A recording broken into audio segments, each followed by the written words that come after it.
Last series you saw just how crazily effective the industry's monopolies and corporations mode was. I won a culture victory without really trying. This time round, I'm going to be deliberately skewing the game to try and win a culture victory, and I'll show you just how crazily effective it is. You can see we're playing as Indonesia, somebody I haven't really had a go with in quite a long time, normally seen as a little bit of a thief. Just brilliant civ as well as having some amazing scientific abilities. There is the one thing that you just always forget about with Indonesia, and that is the kampong. Now this is a unique builder construction you can put on any shallow tile that gives you production, housing and food based on adjacent fishing boats. It's really, really good. It's like Liang on steroids, but it also gives you tourism. As you advance through the technology in Civics Tree, specifically tourism comes with flight, based on every additional food a kampong has based on fishing boats. So the more of these things you build, the more tourism you get when you hit flight. So as soon as we get flight, our tourism should be absolutely nuts. The usual rules apply. If you come to Discord, you can find the exact save file that you can copy across to play. Don't bother with any of this. Why do that? This is the 21st century. Come to Discord. You can get the actual save file. There's the details. If not, we're playing with Secret Societies mode on, we're playing with the Corporations mode on, and we're also playing with Heroes and Legends on. I think, generally speaking, people agree that those are the three best. This is a Deity, standard speed, 6-player archipelago map. Archipelago maps I think are my favourite. I like a naval map, I like a naval civ. Indonesia really ticks all the boxes for me. The ability to get the additional minor adjacency from coast and lakes is really handy, really handy, but just the +2 faith to city centres that are adjacent to coast or lake tiles, that in itself means you get a pantheon. That's brilliant. Look at this start. I've got rainforest, which is not ideal, but I do have mountains. I've got 3 luxuries, salt, amber, and cocoa. So we're doing all right on that front, but it's whether I settle in place. Do I inch forward and settle on the marsh? Well, there's no point in settling on the marsh. I don't think that's a good idea. We could settle on the cocoa. That would give me the extra 3 gold per turn, which is amazing. That would be a good start. I mean, I would work that tile if I settled in place there, but I like the idea of settling on top of it because it gives me the luxury that I can use immediately. I'm just going to move this guy around a little bit and see what we've got. We've got some good tiles over here actually, but nothing that's worth writing home about. So I am going to cross the river and take my chances. I've sort of created myself a bay, which is, I quite like that. That's fun. That's fun for me. There we go, the 3 gold per turn that I can get immediately. Yes, I would have got that, I appreciate, from settling on that tile, but I don't have to faff around with irrigation. I've already got some cocoa. It's already, yeah, just looking lovely. And you will see just how hilariously broken this is. Once we get the tourism from flight, oh, the monopolies we get, they are going to just accelerate us through the map. It's gonna be great. It's gonna be absolutely fantastic. You just wait. I knew it. As soon as I left this area, there would be an outpost appearing on that tile. Oh, how annoying. As we did in the last game, this is the search that we're going to be keeping immediately high attention on. Luxury resources. I want to get all of them. We need to improve every luxury that we can in the game. Barrier Reef? That's a good find. Hermetic Order, that's even more exciting, and astrology boosted nicely as well. That was actually the perfect timing. I'm looking to get a settler, but my production is just terrible, so maybe that's not a bad thing. I'll put 1 more turn into it and then we'll switch over to building ourselves a holy site. I don't normally do this, but I'm going to switch immediately to sailing. Right, let's get the holy site in. I think actually this is not a bad little location here. I'll pick that one up. We've got a builder from the tribal hut. I can hear YouTube screaming at me, told you so. Shush. Now, what have we got here? Is the settler still available? No.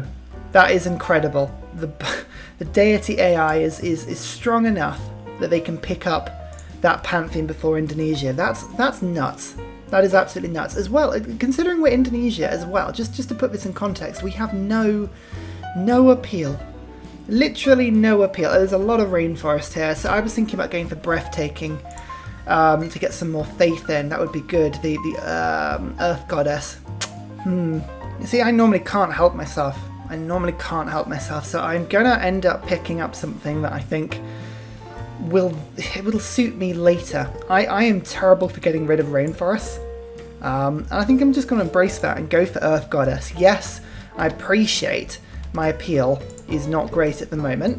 In fact, that tile is the only tile that gives me breathtaking appeal. But once I get rid of all this rainforest, there should be a lot of improvement to be had. So fingers crossed I've just picked the thing that'll help me through the later stages of the game. We have a city-state. It has been met by somebody. This is the one that gives you general points when you make kills.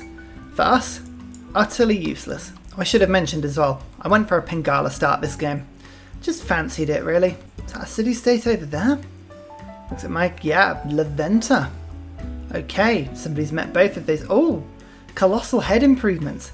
Tourism from Faith once flight is discovered. Oh, hello. Now this is an intriguing thing. They provide 2 faith and then +1 faith for every 2 adjacent rainforest or for every adjacent rainforest when humanism has been discovered. And then for every 2 adjacent woods. Okay, so basically woods and rainforest works well with colossal heads. I'm going to get rid of all my rainforest. But I guess I could plant woods, so you know what, later in the game that's okay. Sanguine Pact. Oh. Oh yeah. Now that's an intriguing thing. I was going to think about going Void Singers, but the idea, just the idea of being able to get a vampire castle, I can never resist them. Just like a vampire castle next to the Great Barrier Reef, for instance. Oh, something as pleasurable as that. It's just so simple but so brilliant. Jerusalem as well. We've seen a lot of these city-state placements in salvos and like little elements like all together. There we go. Oh, Sweden. Right, Sweden. Okay, that means Sweden will be producing a lot of great works that we can probably buy from them, which is awesome. They have a Swedish settler there that I could probably go to war for. Oh no, that would be cheeky, wouldn't it? I'll keep an eye on that. Yes. Yes. Oh, Sweden. Oh, Sweden, you fool. You absolute fool. Oh, they clearly have not been playing like enough multiplayer. Amazing. I love it. I love it utterly. Oh dear. I'm thinking if I settle on the bananas, which is not the best thing, but I create Canal City. You know how much I love Canal Cities, being able to put my boats through this area? That might be quite useful actually. Although the lake would obviously give me more fresh water. How important is a canal? That is the question.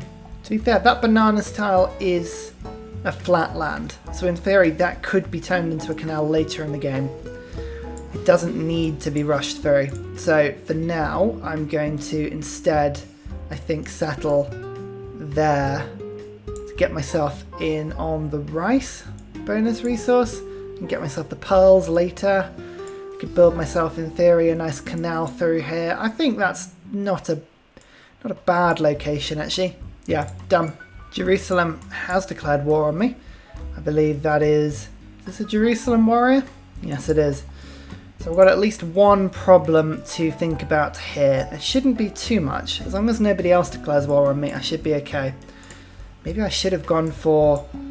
yeah, the Amani start is always tempting. Probably should get myself a vampire, and maybe if I was going to do this, I don't know. At the moment, I'm 6 and 2 3s on the whole thing. Currently, one other person is going for a religion at the moment. I am on the route of building the Holy Site Prayers. I'm just about to get myself a shrine into this city as well. I think I'm quite keen to get a religion. It would be quite useful for me. There's Void Singers. Okay. I'm tempted to go Void Singers. I'm tempted to get vampires. I don't know. At this stage, quite frankly, I could go either way. I am between ideas. There are a lot of city-states around here, though. Like a huge amount. Maybe the Owls of Minerva would be what I should do. Anshan, there's another one. Because Sweden has just gone to war with somebody. That's intriguing. Maybe they'll want peace with me in a second. That's the hope anyway. They don't want war with me because they've got other things on their mind. At any rate, there is a shrine. So we've got 2 great people points coming in per turn. That's good. There you go. Sweden want peace. They learnt their lesson. They've actually got 3 cities anyway, so that was a spare settler for them. They're not even going to miss it. Oh, Hinduism, Feed the World has already been claimed. I mean, the AI really is rushing Feed the World at the moment. How boring. I really wanted that. Ugh. Never mind. Never mind. Look, most people are actually going for a religion in this game, so we're in an esteemed company. We'll have to pick something that works well for us. I'm keeping an eye out for reefs. Now, I don't think the Great Barrier Reef counts for campuses, but there are lots of reefs I've got in my land. Indonesia works really, really well for them. Like, all of these campus spots down here, for instance, like a city in this area. You could put a campus on that tile and it would already be a +3. This tile would be a +4 because it would have 2 from the ocean and then 1 from a reef, and the same there would be a +4 as well. So there's some amazing campus locations we need to keep an eye out for. That would be a +4 as well. So that's intriguing. That is really, really intriguing. I'm just thinking about my strategy here with the religion and with what game I want to go for. I think I might actually see if I can steal La Venta at some point. But all of the other city-states I think I'm going to end up trying to kill. I'm going to incorporate them into my lands because they're not super useful for me here. City projects, I mean, it's okay, but it's not great. Wonders, no, I can do without it. Spreading my religion around, again, I can do without it. Wolin, not useful. So I think, you know what, we're gonna aggressively expand a little bit. I'm gonna go for Sanguine Pact. We've got ourselves a vampire. Let's enjoy it. A little Indonesia trick we can do as well. Just gonna buy in a galley with some faith as well. Lovely. All the vampire's doing at the moment is just holding this narrow land bridge from the barbarians. It's already started to get a lot of advantage. +1 from units, +1 from barbs, +1 from my warrior being killed by a barb. So in essence, it's made a bit of a difference. But if I can get this vampire super powerful, I think Hong Kong is got to be my first target. And you can see because of that, I've got masonry now being looked at with a sense of urgency. I need to actually clear the marsh. So saying that, irrigation first, and then I will look at it with a sense of urgency. It's the sort of urgency that means I'm going to drop it immediately after mentioning it. So not very urgent, really. It is Egypt. I suspect these guys are probably one of the people that got a pantheon really, really quickly. They typically always do. Where did Egypt appear from? Who are they? Why are they? No one's really sure, although we have just found Anshan. Okay, so maybe, is it Egypt and, Sweden and Egypt are at war at the moment. I wonder who's winning that war. Is anyone winning that war? Is it a pointless war? It probably is. So what do I want in a religion? That is a good question. I think heroic reliquaries are often a really good thing. I mean, that extra tourism boost. Well, I'm trying to break the game by having a lot of tourism here, and I think that's probably the best thing I can do. I'm not really going to have a holy site in all my cities, so something like Jesuit education is unlikely to be that useful for me. So yeah, reliquaries I think is definitely a good idea here. We'll go for Crusade again. It worked very well for me last time round, and it means I can spread my faith beautifully to the city-states. Annoyingly, I missed out on a golden age again, but we'll go for Exodius because Exodius is likely to be the one I can do the most. I'll get a missionary next turn and then we'll go from there. This vampire really is enjoying eating up all the barbs. Strong now, very strong. Feels a little painful to get rid of this marsh tile, but the +3 science per turn, well worth it. I'm going to be doing that. I need to race through these early game techs to make sure that I can get all the tech that I need to be getting monopolies later down the line.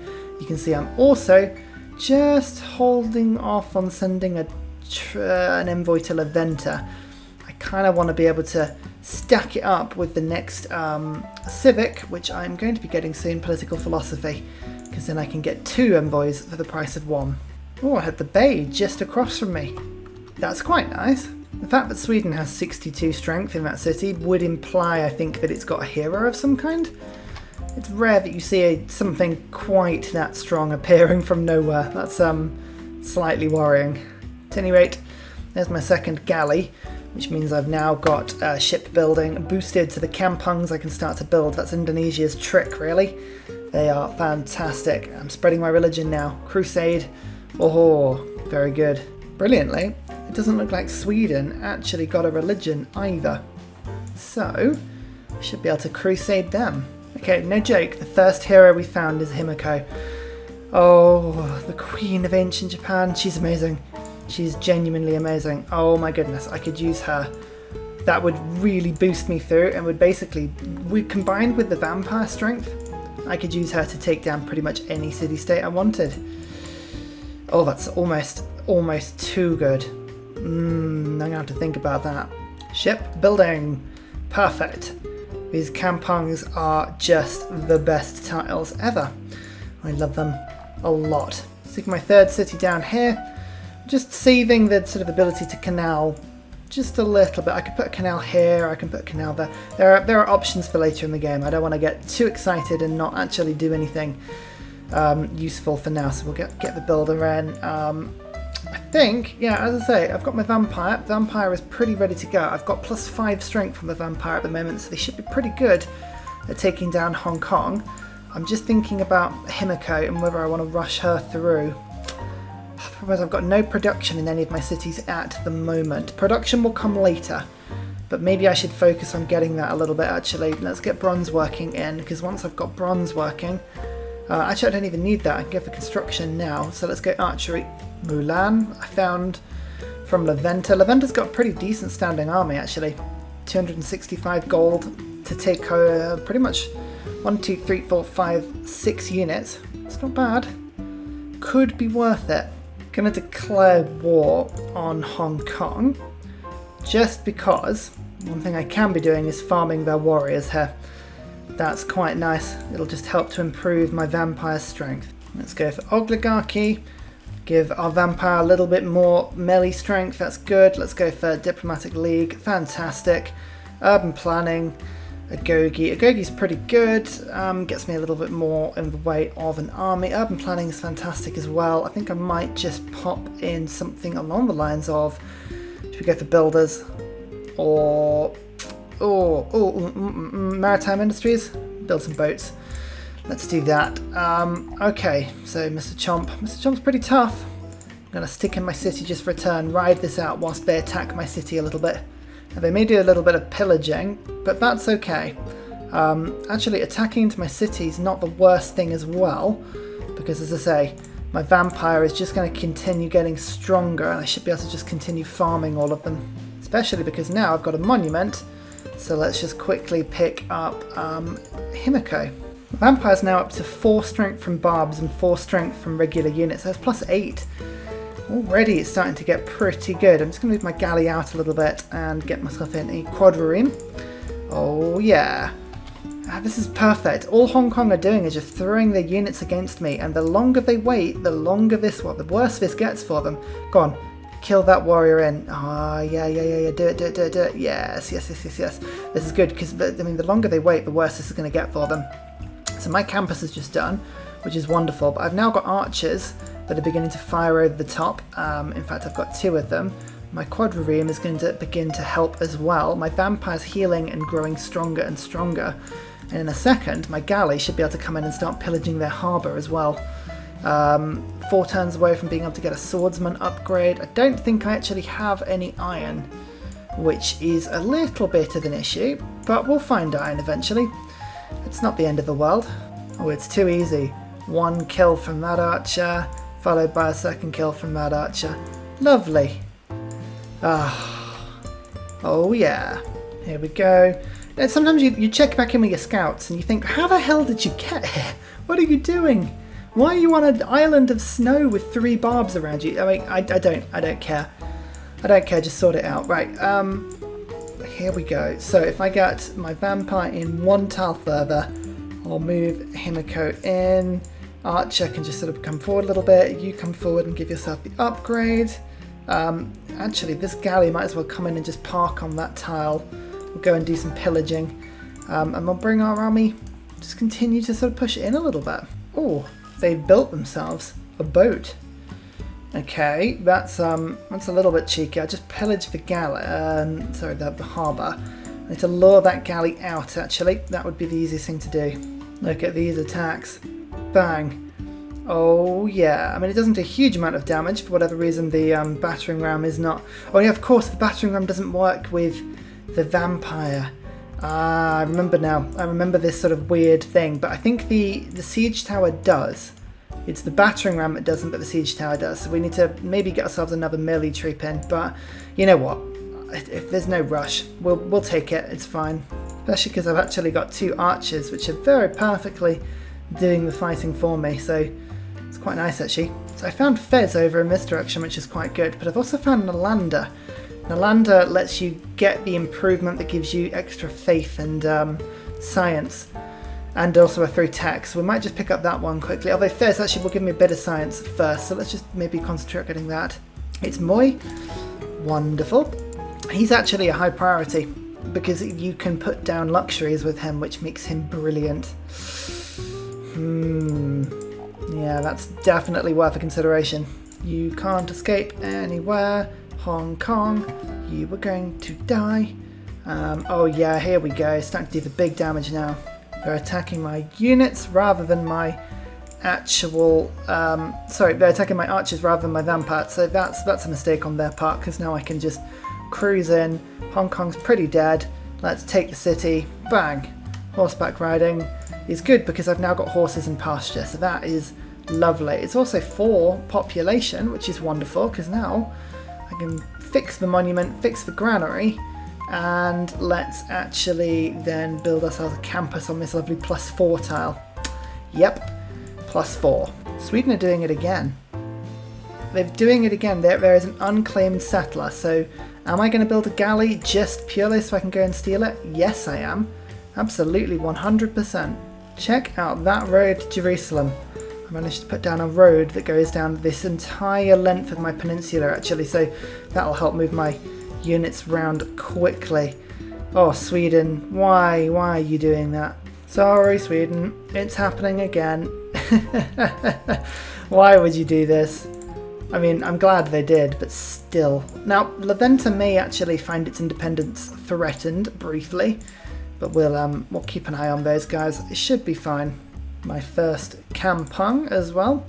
That just gives my capital a little bit more housing. It's on 5 of 7. It's terribly low, but I just need to go and sort of sort that out in a second. Finally. Right, we can start to get rid of this hideous rainforest from my...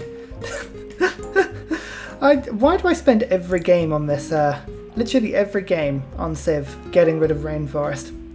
I really have a problem, I think. I really do. So we just made it into a golden era. We needed 50 points, and we had 50 points. Egypt, I'm not actually going to war with you, I promise.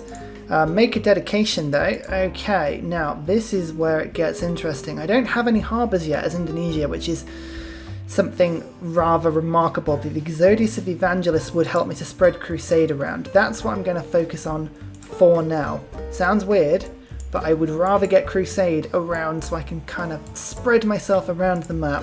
It is Byzantium. Oh, here we go. So these guys are pretty good at spreading their own religion. I'm pretty sure they will have their own religion. Let me just quickly check in with that. Yeah, Eastern Orthodoxy. Oh, they're going to be annoyed I picked up crusade. That's definitely what they always want. I like the idea that my religion is really good, and I like the idea that I'm just not going to send many grievances out. So we'll send 2 votes under both. I don't believe either will work. Probably I'll end up getting voted down. No, Cleopatra gets more. Oh, and actually, yeah, my religion is stronger. That's fun. Groovy. Okay, well, we like that. That's really cool. Gonna go to war with Brussels now. Declare war. As I say, the main job is really to get my vampire in, just so I can be attacking troops and just generally making a bit of a menace of myself. Galley, pillage. Oh, lovely. Lovely, lovely, lovely, lovely. Quadrireme in, do some damage to the units. In fact, actually, my vampire can get stuck in immediately, which is quite amusing. But I'll let them attack me. I think that's going to be better. Yep, look, they're just attacking themselves into my vampire. That is a lovely, lovely. I've now got +10 from Himiko, +4 from Oligarchy, +4 from Babs, +8 from units that have died near him. This is only a 30 strength vampire as well. I'm waiting for the horses. As soon as I get horses, I'm going to build a horseman, and that will be a lot more combat strength. So, yeah, very tasty. Ooh, Beowulf. Very nice. So just as Brussels has built itself some swordsmen, which it thinks will help, but unfortunately for it, it won't, seeing as I've just got too many troops. We'll just quickly see what we can do here. My vampire, let's just quickly take that. So that swordsman is now dead before it can really get going. I don't really want to land my archers until I've got a bit of safety, and I've actually put Crusade into the land, so we're just going to keep them offshore for now. But look, I'm actually starting to now get myself all of these luxuries together, and I've built my first industry. Here we go, look at that tile. Oh yeah, it's a chocolate industry. Right, this is we're started. We've really properly started now. It's taken me till turn 90, but the advantage here is that I've built myself a bit of a navy. I've got myself some infrastructure. I've already got 4 cities, about to get into 5 once Brussels is taken. Jerusalem's the next target. Woolen will be pretty powerful. My vampire is kicking ass, really is, and is barely actually strong. And look, I've just settled down here as well. Gives me a bit of joy settling near to that wonder. Beautiful, beautiful. All I need to cap it off is to find Auckland. That would be... Oh, I wish you could just like... I mean, I guess you can pick city-states, but short of picking all of them, I just want to make sure that they're around every single one. This is the thing you should remember, actually, and it is worth pointing out. Quantities or luxuries that you trade away, that's absolutely fine. You can trade these things away as you want. It doesn't actually break my ability to have industries or monopolies. It's purely calculated on the tiles that I own in my empire. That I clarified between recording sessions, and that is genuinely how that one works. So trading away duplicates is absolutely something you should be doing. Right, starting to spread my religion now. That's all very exciting. There we go. Crusade is now in the city. I can start to pillage. I can start to do a lot of damage now. We can get all our units to embark. Or disembark, I should say. Not even embark. We've already done the embarking. Perfect. This won't take long now. And finally, a very special shout out goes to Scott Stratton, Major King Kong, Matthew Wilkinson and Salty Tech for all of your support on Patreon, as well as everybody else who's joining the community and making this place a fantastic space to be. Thank you guys, you keep me going.